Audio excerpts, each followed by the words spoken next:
The purpose of Wealth Talk is to educate, inform, and hopefully entertain you on the subject of building your wealth. WealthBuilders recommends you should always take independent financial, tax, or legal advice before making any decisions around your finances. Welcome to episode 44 of Wealth Talk. My name's Christian Rodwell, the Membership Director for WealthBuilders, and I'm joined very closely by my side today by Mr. Kevin Whelan, founder. I think this is the first, Chris. There's a double first today, I think. Well, right? Yes. It's not your degree qualification, is it? We have a double first. The double first is the first time we've done a joint interview. Yes. That's because we have a very special guest, right? Indeed, we do. And second is this is the first time we've ever had on our podcast the second part of a dad-daughter combo. How about that? So what was the episode when Charlotte Pearce was on? That was Wealth Talk 36, and that was Women in Business. And Charlotte, who is the founder of Inkpact, was one of our guests on that episode.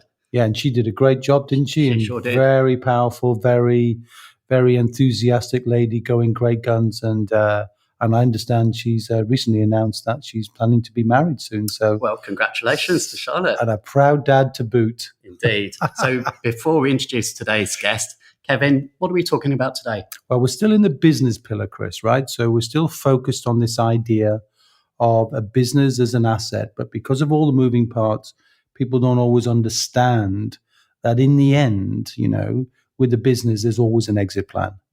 Now, people choose how to enter their business. There are lots of reasons why people enter businesses. They don't like their boss. They want to do something on their own. You can list all the reasons people get into business. But, the sad fact is, Chris, 95% of people in business don't have an exit plan. Yet they should have, because if you think about it logically, everybody exits their business. Everybody. Like everybody exits a job, It just has to happen. So if you know you're going to exit because you're either going to be ill, you're going to die, or you pass it on to your family, whether they can cope with it or not, or you pass it on to your employees, whether they can cope with it or not, most people really leave it too late. They're ill-prepared, they don't have a well-structured plan. As a result, they don't capture the true value. In some respects, it's like having a property which you just let dilapidate a bit. You don't really get full value. What we have from Dave is somebody who knows how to help business owners prepare to get better value, because he works in a business environment which helps people do that and sell their business. So he has a real structure to how they do things. So Dave Pearce has been both a friend, a colleague, and a client for many, many years. He's somebody I've got an enormous amount of time for. So I wanted to be on this anyway, just because I like Dave so much, but also because I think with business, there might just be one or two questions that I could ask that would be helpful to get the most out of Dave's knowledge. I reckon so. So why don't we bring Dave into the conversation? Dave, welcome to Wealth Talk. Well, thank you very much, Chris, and thank you, Kevin, and thank you for those very kind words. So, Dave, would you like to just introduce yourself in the context of the conversation that we're about to have today, please? Absolutely. I'll just wind the clock back a little bit and just say, yes, a very proud father of Charlotte, who you mentioned earlier, and very excited about her upcoming wedding at some point. Not sure what year it's going to be, but yeah, obviously excited by that, and immensely proud of her business achievements and her success to date. I'd like to say she's a chip off the old block, but I think she's probably coaching me more than I'm coaching her these days.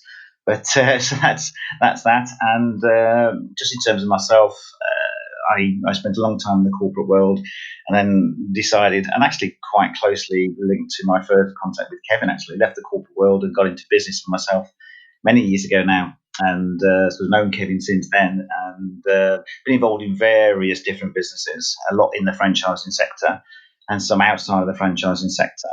And the business that we're talking about today predominantly is the business I'm involved in, both as a non-executive director and an active broker, effectively, and that's a business brokerage business called Transworld Business Advisors, which is based in central London. Okay, and picking up on some of the statistics that Kevin just shared, Dave, what's your perception of the industry when it comes to selling a business, and how many people actually do manage to successfully exit? Yeah, no, it's a great question, and something that we've been quite vocal about at Transworld, and exactly what Kevin said. Most people, the only time they think about selling their business is when they want to sell their business, literally when they want to put it on the market or they have to sell it for whatever reason. And people just aren't, generally, I'm talking obviously very generally now, there are exceptions to every rule, but generally people haven't given it any thought. And they expect someone just to pop along and give them either a big suitcase full of money or a deposit into their bank account for the value of business that's in their head. And 99% of the time, that's not what happens. And I think it's fair to say that most people who sell a business, and most people that buy a business in truth as well, it's the first time they've done it. So to all intents and purposes, most people that sell are first-time sellers, and most people that buy are first-time buyers. And very few people do a lot of homework and research either way around, especially the sellers. They just think that, well, I'll contact someone, or I'll put my business on Business for Sale or Dalton's or any of the aggregator sites, and someone will come along and they'll just buy it from me. That's the norm. There are exceptions to that. People that have worked with, say, business coaches, or people that have gone through more development on how to get their business ready for sale. But they are in the minority. But there are people that do that, but the majority don't. So, Dave, given that, most people are, I suppose, they fall in love with their businesses, don't they? They almost say, well, my baby, my business is my child. It's like a child. It's like raising a child. And like, nobody likes to have an ugly child, I guess. But that's the point here as far as business is concerned, is there's usually a huge difference in valuation or perception because of that fact that you've raised this business, you've seen all the hard times, you've seen the difficulty. And then there's a perception that the business somehow needs to reflect the value you've put into it, rather than what's the value to the acquirer, who needs something completely different and actually could care less about how hard you've worked over the last 10, 15, 20 years. What they want is some sort of certainty and predictability of income stream in exchange for the money. How do you see the difference? What normally plays out is that difference in terms of the valuation the buyer has and the valuation the seller has? Yeah, I think, to be honest, Kevin, you've hit the nail on the head there, and it very much is, like you just said, it's like I think it was said to me quite recently by someone who sold their business, that it's like seeing your first child go off to university. You know it's going to happen at some point, but when it happens, it's a real shock, and almost even just getting ready for it. And like you said, there's a massive disconnect between what's in a business owner's head as to what they think the value of the business might be, or what someone's prepared to pay for it, to what a buyer will pay. And quite often people forget that they may have had a business for 5, 10, 15, 20 years or whatever. And that business has probably served them quite well if it's a business that's still going after that time. And they've probably taken quite a decent income and revenue out of the business for all those years. And yes, they've worked probably very hard, and some people working 40, 50, 60, 70, 80 hours a week or whatever on their business. And what they think is that should be reflected in the asking price. But it actually means nothing. And I know that sounds quite harsh, but if you spent 80 hours a week in your business for the last 5 years, well, you probably should have restructured it, is one thing. But no buyer is going to pay for the fact that you've worked so hard in your business, because they want to buy, like you said, the ongoing revenue stream or the assets that are in the business. They're not going to buy the time you spent in it or the time you spent building it, unless they can see some residual value in that, or some recurring income, or some asset value that they can actually put a fence around and say, well, look, we know it's worth this because of this calculation, or because we've worked these numbers out. They're not going to pay for all the hard work and effort, unfortunately. But that's how people view their business. Like you say, the baby that's grown up, and they love it. They cherish it. It's probably been their life in lots of times, especially for owner sort of managed businesses, owner run businesses where the owner does a bit of everything. They tend to be more skewed in terms of what they think the value of the business is. And what they miss there is the fact that as soon as someone buys the business, they have to replace that person. Because if the owner is the only person that's really doing anything, or is controlling the majority of what happens in the business, and there's no leverage going on, and there's no management structure, quite often those businesses have quite a low value, which is very different from what the owner of the value thinks is the case. Yeah, it's very interesting, isn't it? You can almost see a number of threads here that are worth airing. So, let's just touch on them. So the first thing I think you're saying, Dave, is actually when you've got a business that has served you well over a long period of time, it's been a lifestyle. It's paid for the mortgage, it's got the kids through private school or whatever, or it's paid for university fees, but it served you.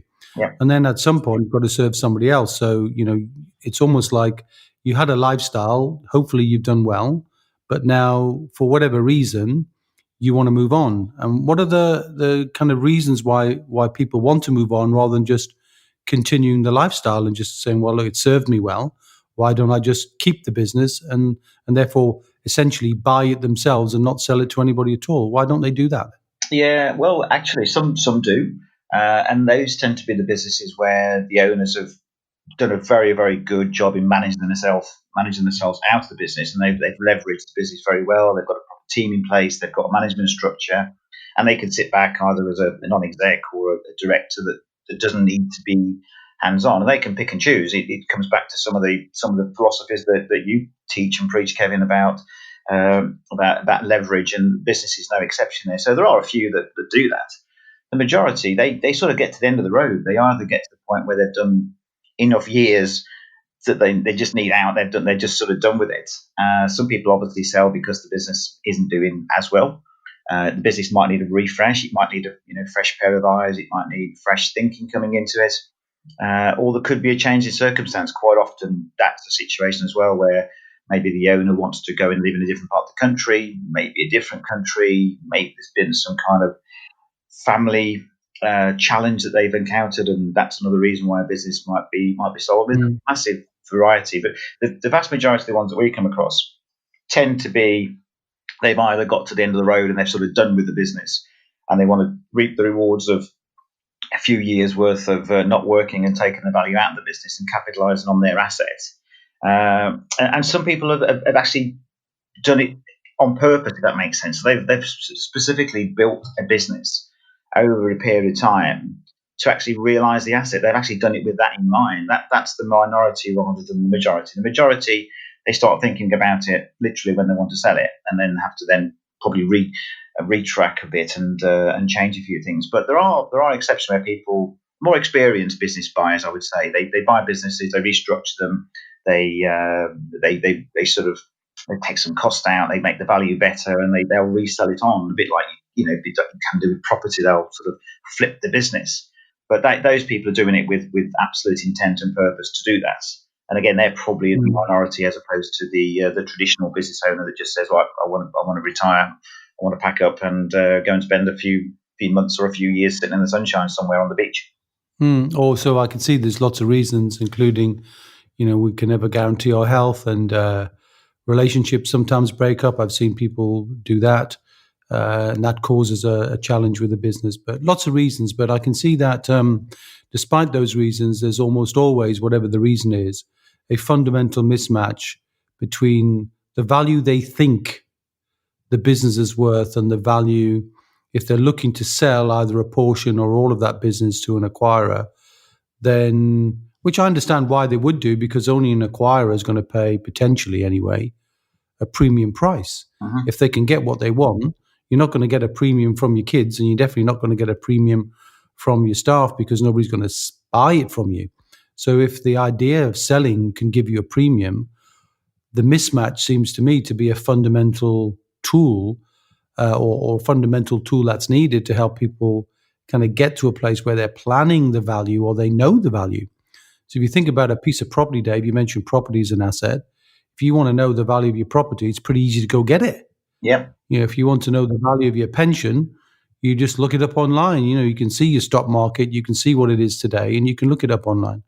How the hell do you get a valuation of a business that somebody's put their time, energy, and effort in and built it, through the trials and tribs like a child growing up? How the hell do you put a valuation on the business? I mean, what is that formula, and where do they, A, get the idea from and what they think it's worth, and then B, what happens when they suddenly have to wrestle with the fact that there is some kind of formula to it, and how does that work? Yeah, I mean, that's a great question. We could probably spend the rest of today going through all the different intricacies of that. I mean, I'll try and sort of summarize if I can.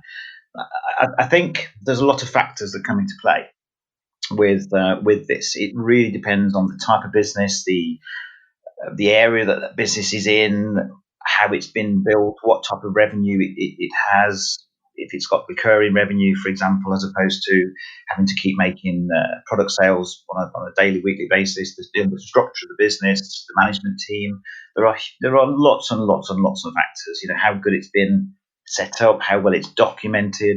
All of these things play into the accounts here. I mean, fundamentally, there are professionals out there. We are not a professional valuation company as Transworld.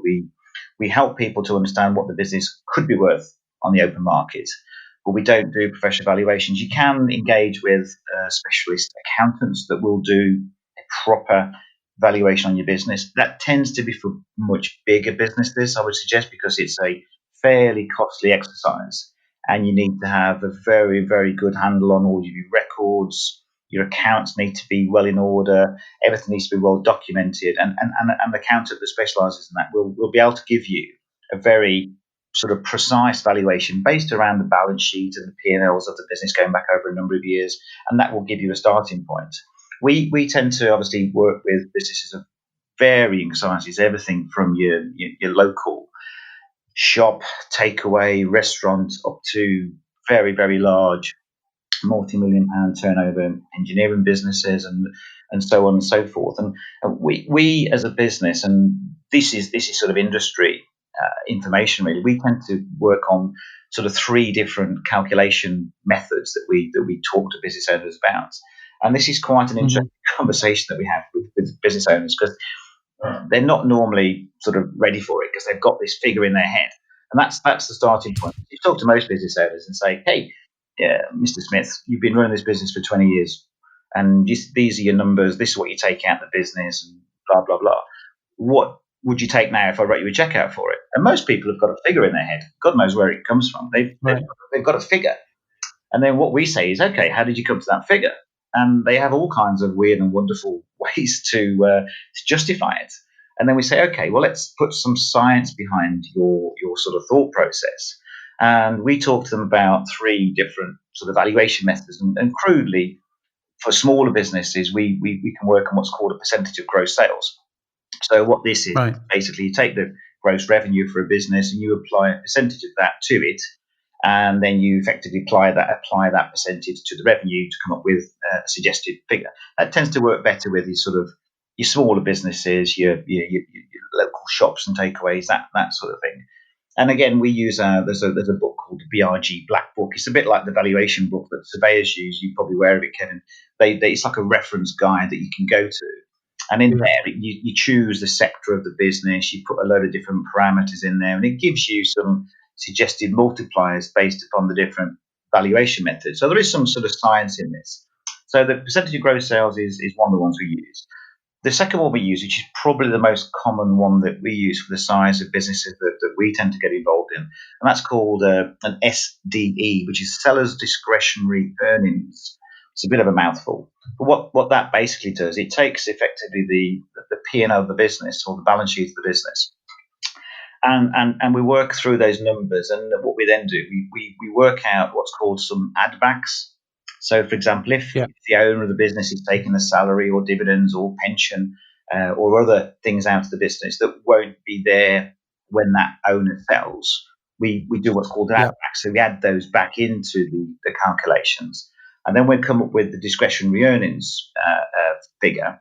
We then times that by a multiple. And that multiple, again, depends on the sector. It depends on the type of revenue. It depends on how good the records are. All sorts of factors come into that.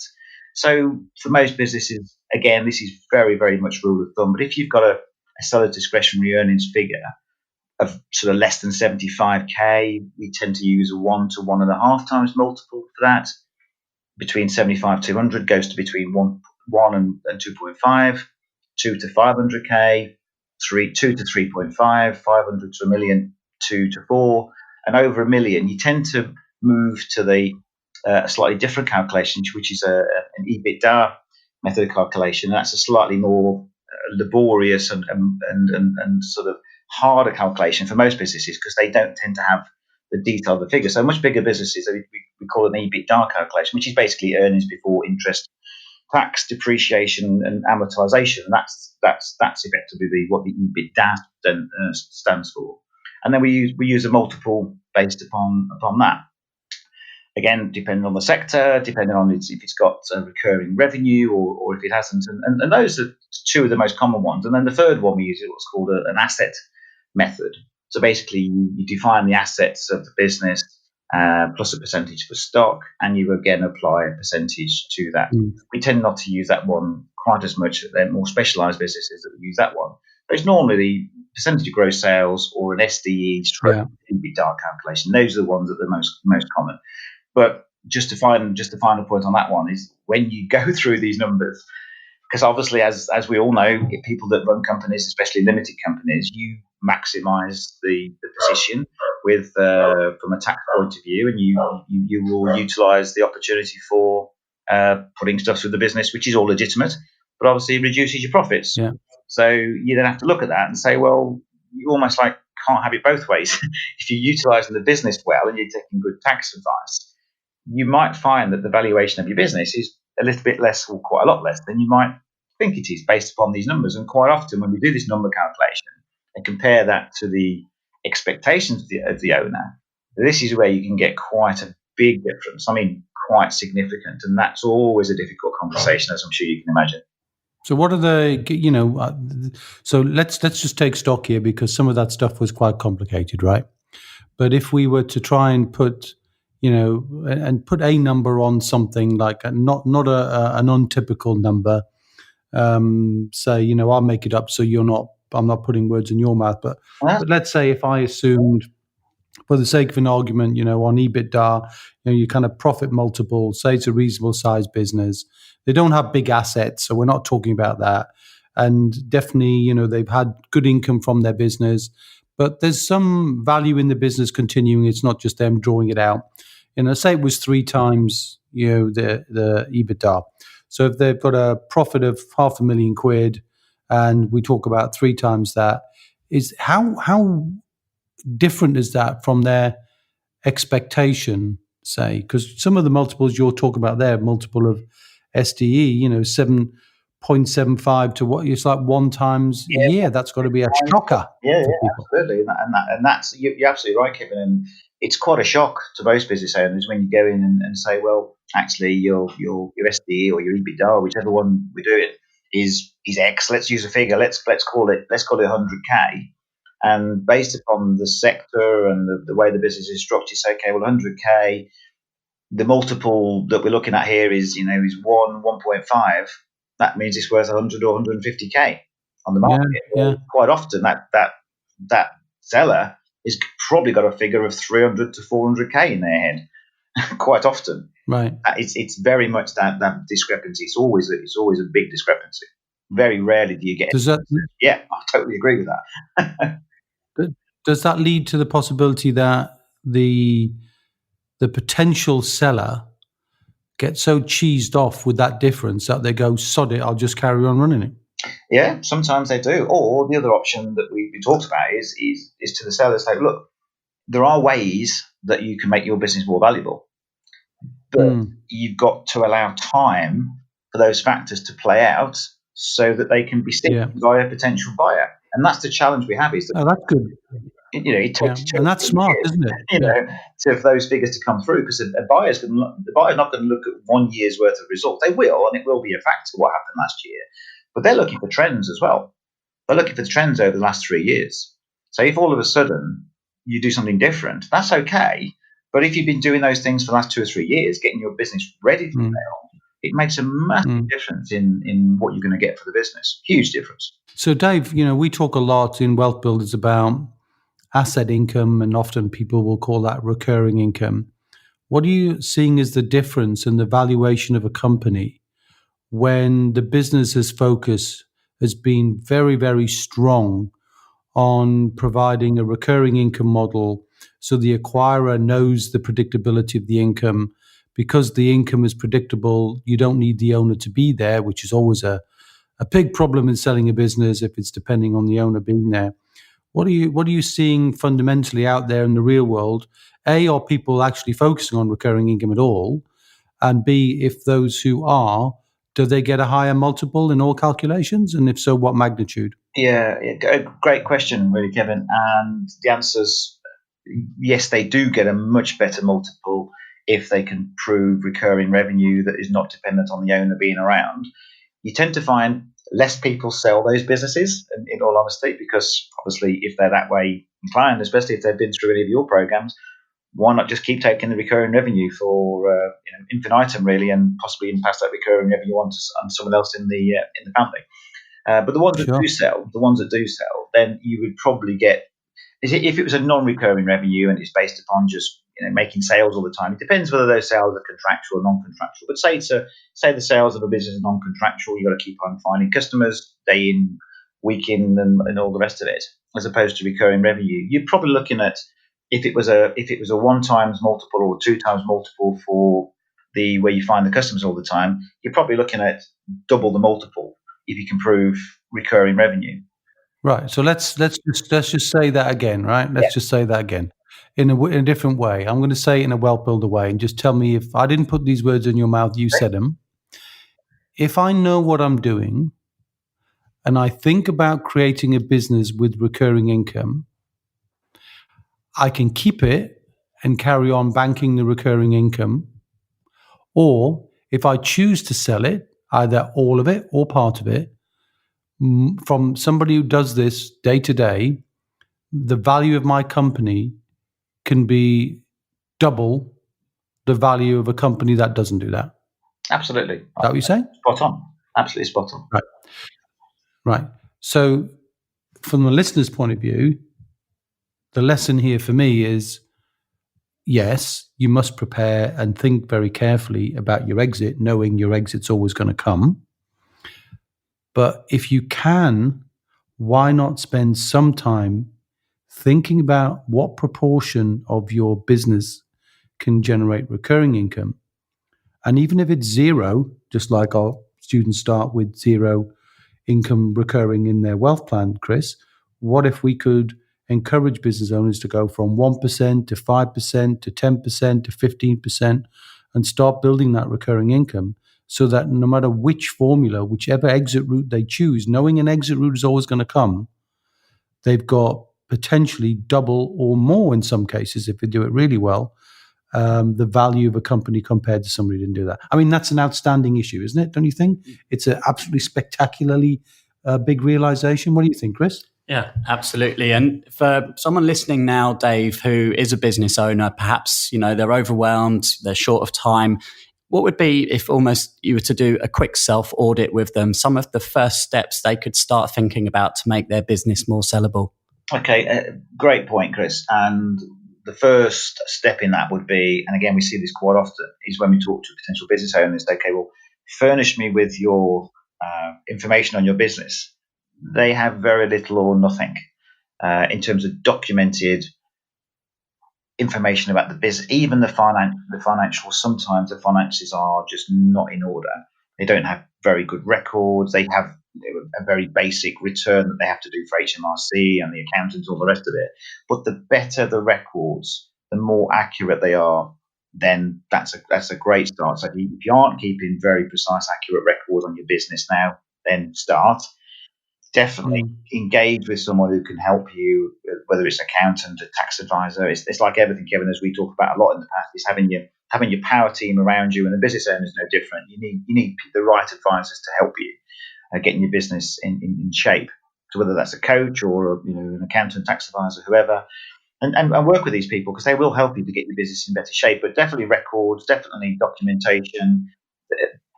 There's things about your staff, your customers, your systems. All of these things need to be documented. They need to be somewhere. They need to be accessible, and they need to be easily pass on. Easily to pass on to a third party that might buy the business.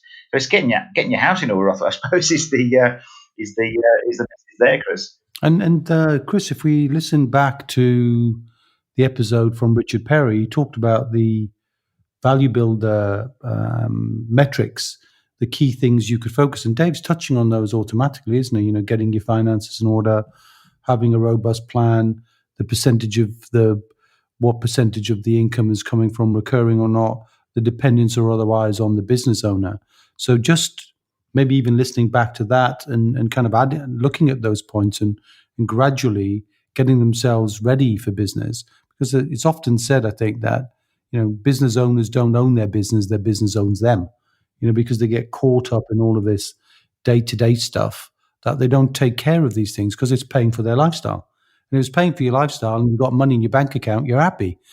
But as soon as you start to think about, I've had the lifestyle from it, it's now time to pass this business on, either because you want it to go to a higher level or you want to protect the employees, or you just don't have the time for that. Or if you're someone who's very creative and actually what you enjoy doing is getting a business going, getting it to a certain point and moving on, there's always a need to think about the exit. So begin with the end in mind. Every time you enter, write down what you think the exit's going to be. And ideally, talk to a coach, because a coach will help you bridge the gap between where you enter and where you exit and hold you accountable so you never lose track and get caught up.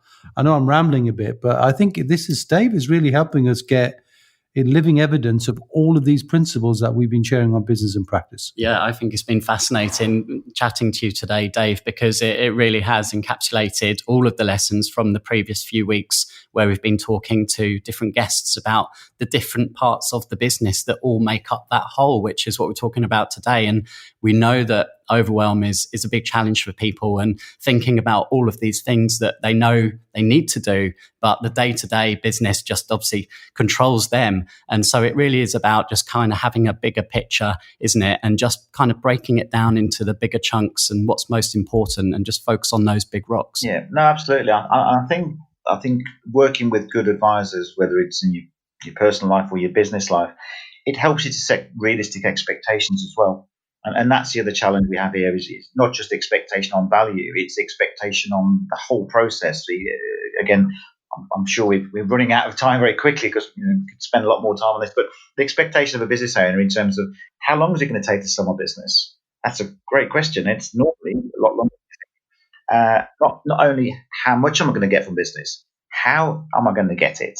What are the tax implications? Yes, exactly. There's a whole almost another podcast we could do around this. Okay, so what? Well, that's probably a good idea, Dave, because we could talk at length about earnouts and the difference between the cash up front and the earnouts and what you have to do for the earnouts. But and I think maybe on another day we should just do that.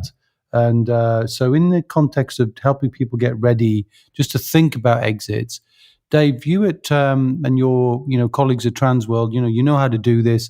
You're having these conversations with people. How could anybody who's got a business, who's listening to this, who might be interested in getting better prepared, getting ready, then they're going to know a little bit more about their expectations, need to be sort of, I suppose, realigned with how you can help them. And then on another podcast, we can talk about maybe how to help them once they get to that point and they've still got time. But if they haven't and they're really looking to sell now, do you have any collateral, any marketing, any documents that would be useful to give people as an introduction to you and your company, Dave? Because I see the value in what you do. Yeah, no, absolutely, Kevin. Yes, we have. And if anyone wants to get in touch, then you can email me at dpearce@transworlduk.com. Happily send out some collateral we've got. We've got a number of different pieces of collateral depending on what it is you're looking at. Yeah, we've got an overview document, which is probably the one I would suggest. It just talks about what it's like to go through the process of selling your business. He's broken that into different stages. Happily send that out, or send you a copy, Kevin, and you can send it out to any of the. Yeah, I think the best thing to do, Chris, tell them what to do. Yeah, no, if you have that document, Dave, then I think to make it easily accessible for our listeners is we could pop that into the show notes with a link and host that on our podcast page, if that's okay with you, Dave, for everybody. Yeah, absolutely. Yeah, no problem at all. We're happy to help. We know it's a difficult process, and business owners do get to that stage thinking, okay, it's time to think about it. And then the other question is, well, how do I go about it? And who do I talk to? And where do I look? And most people talk to their accountant, which is fine. they won't sell your business for you. They might help you to talk about what it looks like, but they won't normally help you to sell it. So you need to go somewhere, and that is either you do it yourself or you go through a third party that you can work with, and hopefully that could be us. So why don't we make a note, Chris, to do another podcast with Dave, specifically on the subject of so I'm ready. Where do I go to take it to the next stage to get the best value? So being ready doesn't give you the best value. What will give you the best value is working with experts who know what they're doing, and then help you prepare that, position that, have competition in the whole process, so that you and also to find the right type of acquirer, because you need to be in the mind of an acquirer in order to understand what they're looking for, so you're positioning it in the best way. So an expert like Dave and his company, are much better positioned than an accountant or even thinking of doing it yourself. And then if you heard what he said, if your business can be worth double by positioning it right, and then they can make it worth a bit more by helping you market it well. So say you get 3 times more and you're selling your business for $1 million, otherwise, and you get 3 million, it's worth having these experts on. And this is where I keep bringing back that message that you must invest to accumulate things. You must invest time in relationships and with people who know more to help you get a better result, rather than save the money and then just get a rubbish return on a life's work, which I think would be a tragic waste. No. So Dave, would you be up for coming on a podcast again to talk more specifically about that? And we'll get to that soon. Absolutely. You know I would. I'm passionate about people working on their wealth. If they are in business, then great. If they're not, they should be thinking about how to get into business, because we all know it's one of the pillars that everyone should be looking at if they haven't already.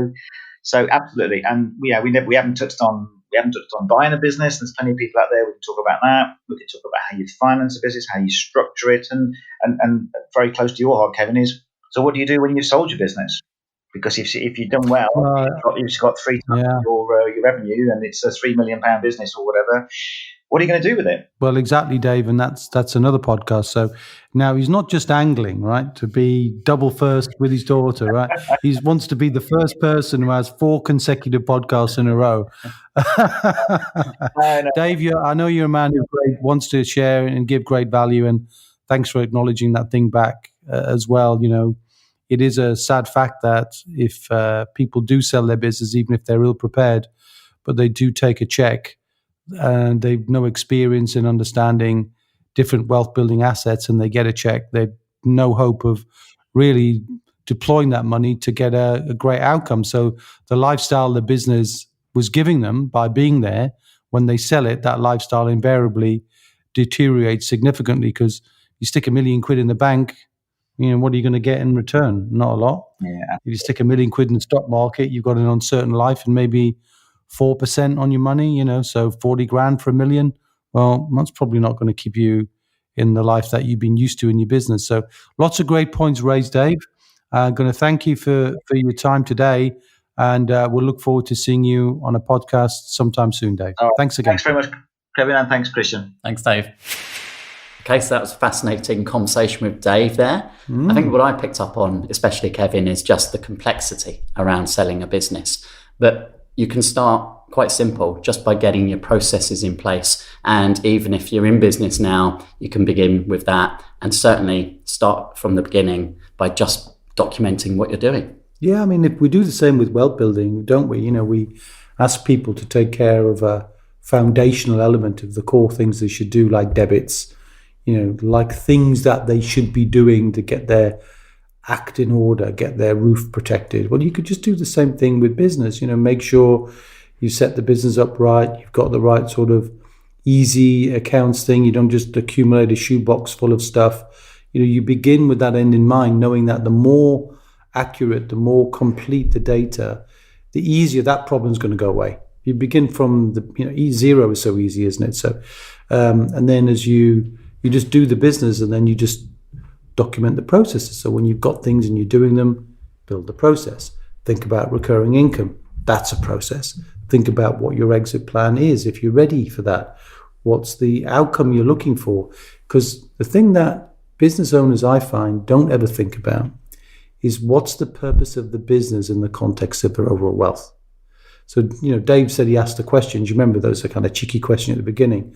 So, what do you think you'd write a check out for your business? And I think you should know that, because if you know you built your wealth outside of your business, and let's say you've got a target of 10 grand a month, say, and you build 5 grand a month outside of your business, and then you need the other 5 grand a month, then you can work out what you need to sell your business for. So you actually got a figure that says, this is what I need to sell my business for, given I know what to do with the money. How do I make my business worth that so I can sell it? It's thinking about the problem inside out. And almost everybody does it the exact opposite, the way they should. They leave their wealth planning too late. They leave their business planning too late. They leave their exits. Everybody exits. So stop focusing on the entrances and start thinking about the exits is the key lesson I picked up from that. Yeah, and a benefit I found as well in terms of documenting the processes in your business is that actually you can do that very easily just by either recording, in voice, and then having someone transcribe that, for a very, low cost kind of outsourcing fee. Or you just record your screen of the processes you're doing. And actually you can realize that some of the things you're doing each week, somebody else could do those for you. And that frees up time in your business to focus on some of the more important. Spoken like a man who's got a wealth dynamic completely the opposite of me. Nothing would be further from my mind to do that. So another key point I think from today was the point we've been speaking about for several weeks here is about recurring income in your business. Yeah. Look, I love business, but I only look for recurring income businesses, and I seek them out. I build businesses that do that. And I will talk to Dave. I'd love to be looking at business owners who've got business that could potentially create brilliant recurring income, but they just didn't think about it that way. So I think there will be a podcast on buying businesses and specifically looking I think there's 2 key issues, okay? This is what I think, which will give the best value. And you've heard about doubling of the value. And I think if you do it well with recurring income, it could be triple or quadruple the value of a business. And that's a massive return on leverage if you can do that. So the 2 things, to me, are a must with any business owner. 1, build recurring income. 2, don't have the business depending on you. And actually they work together. Because the bigger the recurring, the less they need you. So, because if I'm an acquirer of your business and you do everything and it depends on you, you're going to be stuck on an earn-out anyway, because, what I really want is you to be gone. I'm taking it over for whatever reason I acquire it. And if the recurring income is there and the systems and processes are there, that business is going to be worth a lot, because then all I'm now doing is taking that business on and taking it to the next level. Because the person who brought it up, the person who raised it, is now saying, it's time for me to wave you off, say goodbye, bank a nice check, and move on to a new lifestyle. And that, in the end, is what business is there for, is to give you a life, not to take the very life you've got away from you, which is what happens in most businesses.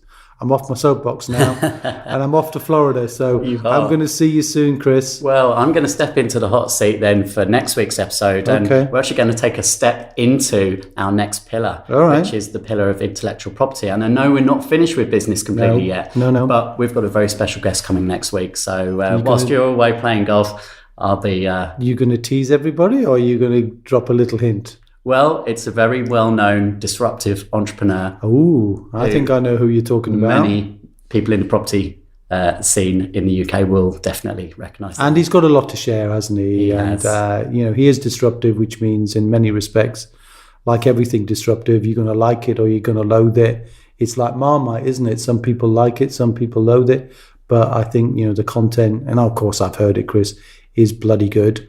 And I think everyone's in for a treat. So definitely tune in next week. I've already heard it, so I can tune out for a week. And I'll look forward to seeing you on the next podcast, Chris. Indeed, until then, everyone, see ya. We hope you enjoyed today's episode. Don't forget that we are constantly updating our resources inside the WealthBuilders membership site to help you create, build, and protect your wealth. Head over to wealthbuilders.co.uk/membership right now for free access. That's wealthbuilders.co.uk/membership.